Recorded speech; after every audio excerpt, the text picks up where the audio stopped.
Здравейте! Това трябваше да бъде 8-ми епизод на Наглас, но е 7-ми, защото миналата седмица не успях да запиша епизод. Нямах нито думи, нито сили. Това е чистата истина. Мълчеше ми се и мълчах. Тази седмица отново тръгнах с нагласата, че почти нямам думи и с идеята да се скрия в думите на поетесата, които ще прочета след малко, да ви оставя да се реете сред музика и думи и да отстъпя на заден план. Защото има дни от живота, за които е по-добре да не разказваме. Има вътрешни преживявания, за които е по-добре да не говорим. Или поне не преди да минат през нас и да съумеем да се отделим от тях. Понякога е по-добре да оставиш тежестта да се стопи до някъде. И след това, когато е по силите ти да я носиш, да раздадеш по-малко от нея и на близките си чрез споделянето, за да ти олекне още малко, да порастеш над нея, до там, че ти да я владееш, а не тя теб, и накрая, ако можеш, да стъпиш отгоре, да се изправиш и да продължиш. В такива дни аз винаги се хващам за неща, които иначе е лесно да подмина. Неща, които носят смисъл и събуждат в мен една трепетна усмивка, която прераства във вълнение, а вълнението прелива в радост, че точно в тези дни все пак имам очи да видя как малкото носи голямото и как го изпълва. Ето, например, днес отивам на фризьор. По-точно при фризьора, при когото не бях стъпвала 2 години. Не, че не съм ходила на фризьор 2 години, а просто след раждането на Карина започнах да се подстригвам в един салон, който е много близо до вкъщи, за да не ходя в салона при моя фризьор, който е на половин час от вкъщи. Влизам при фризьора, а той ме помни. Дори се изненадва, че са минали 2 години. Задава ми най-щателни въпроси за косата ми, пипа я, оформя я, усеща я. А после вади сешоар, вади шноли, започва да маже разни мазила по косата ми, разделя кичури, подстригва с размаха на виртуозен цигулар моята немощна коса, дърпа малко столче на колелца, присяда и се върти около мен с столчето и с ножица в ръка, виртуозничи по косата ми. Аз гледам в огледалото и виждам един човек, който така кипи и живее в това, което прави, че в един миг за мен този мой най-обикновен фризьор се превръща в най-великия фризьор на света. И в следващия миг осъзнавам, че най-великото всъщност е, че мога да бъда свидетел на този акт, в който един човек се е потопил напълно в това, което прави и го прави с истинско желание и страст. Това не е реклама на фризьора ми.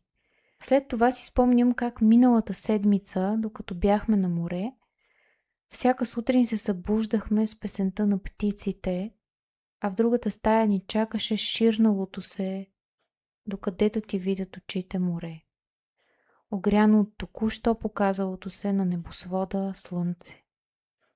И макар дните там да не бяха това, което ни се искаше, и макар да бяхме болни, изтощени и тревожни, и макар да не успях да си открадна никакво време за съзерцание, в една от тези сутрини Кари отвори очи, погледна ме и каза: „Мамо, чуй, пипите пеят."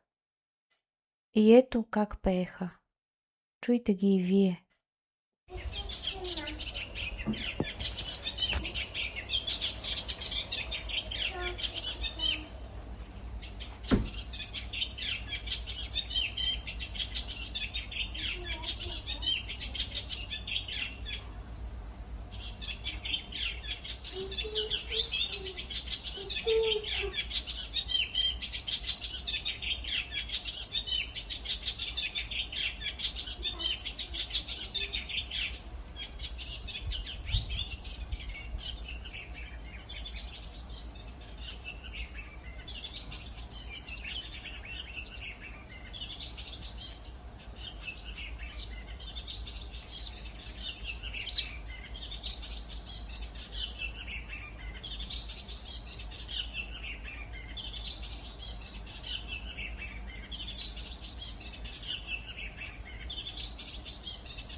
И още сещам се, че преди няколко дни приключих и Леглото ни е зеленина на Виолета Радкова.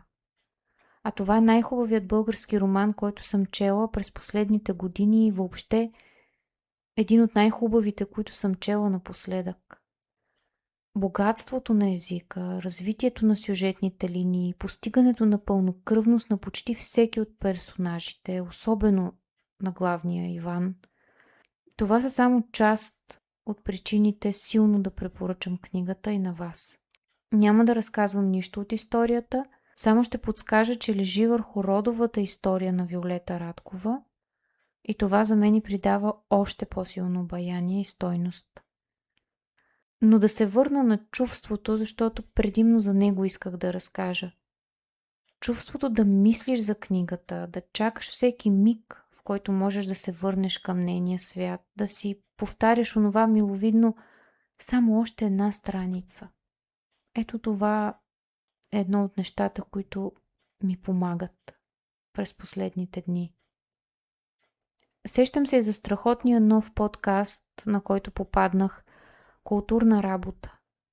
Съвместен проект на Дневник и Капитал, в който двете ресорни редакторки на медиите всеки месец говорят за предстоящи и отминали културни събития, за литература и изкуство и имат интервю със специален гост.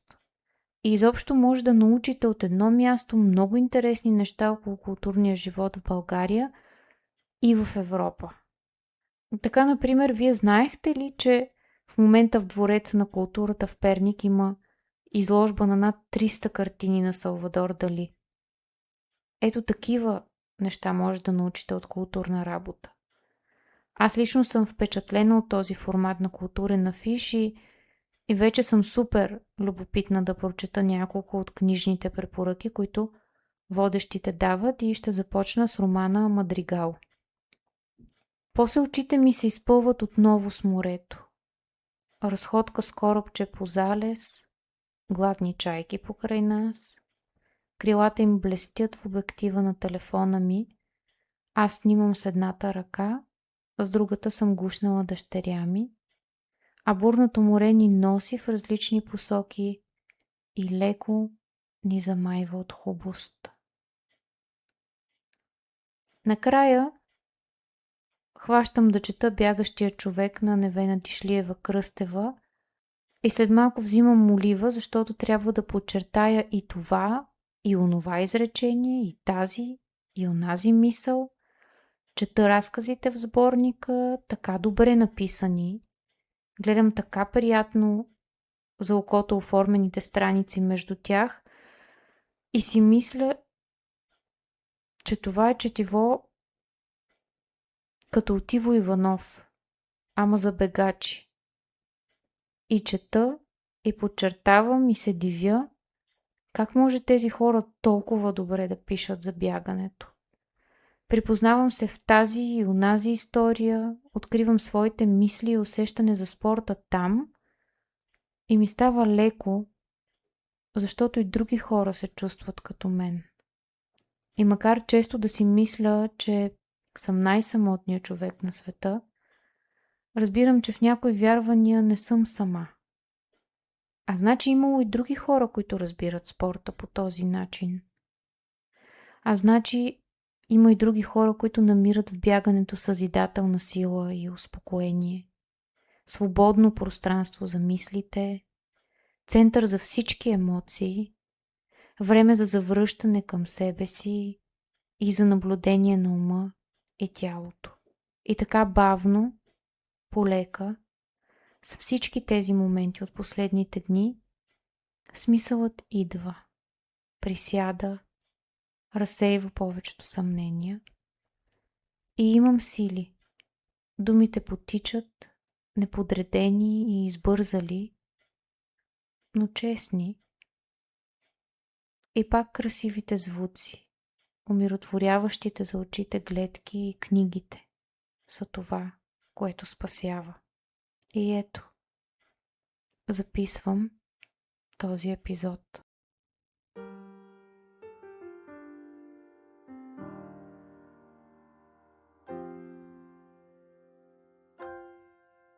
На глас чета Творчески процес на Елица Мавродинова. Аз нямам думи. Имам тъжни чукове, с които удрям грубата си смелост, докато пестеливо я напукам. Понякога надничам през пролуките и виждам някое виолончело. Тогава бавно ми пониква струна и аз я дърпам, за да я откъсна. Звукът се случва сух, жесток и тънък. Той плъзва в тъмнината да ме спъне. И този път отскачам твърде късно. Политам като глад, опиянена. Лети една секунда и се пръскам на хиляди парчета сътворение. И хукват към света освободени цигулки, цветове, аборигени. А аз съм изнорен, недъгъв феникс, с чукове криле. И блъскам.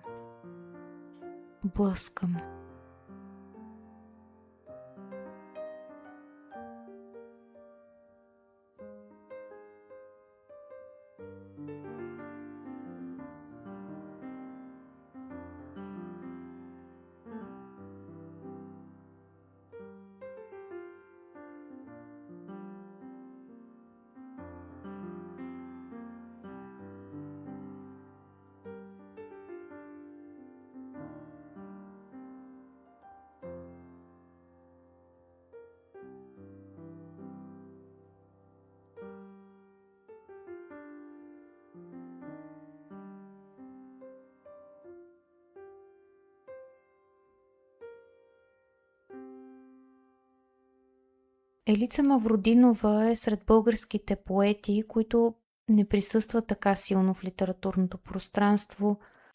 Имам предвид не заради стойността на тяхното творчество, дори напротив, а просто чисто физически. Тя работи като специалист в сферата на рекламата, рисува и определя себе си като мечтателка и нарочна селянка, както пише в представянето й на сайта на Нова асоциална поезия. Елица е автор на 2 книги с поезия, аз поне не успях да намеря информация за други. Спектърът на бялото, която не съм чела, и Съм, която имам и от която ви чета. Съм е впечатляващ албум от карти, побрали стиховете на Елица Мавродинова и магичните картини на Венета Гълъбова.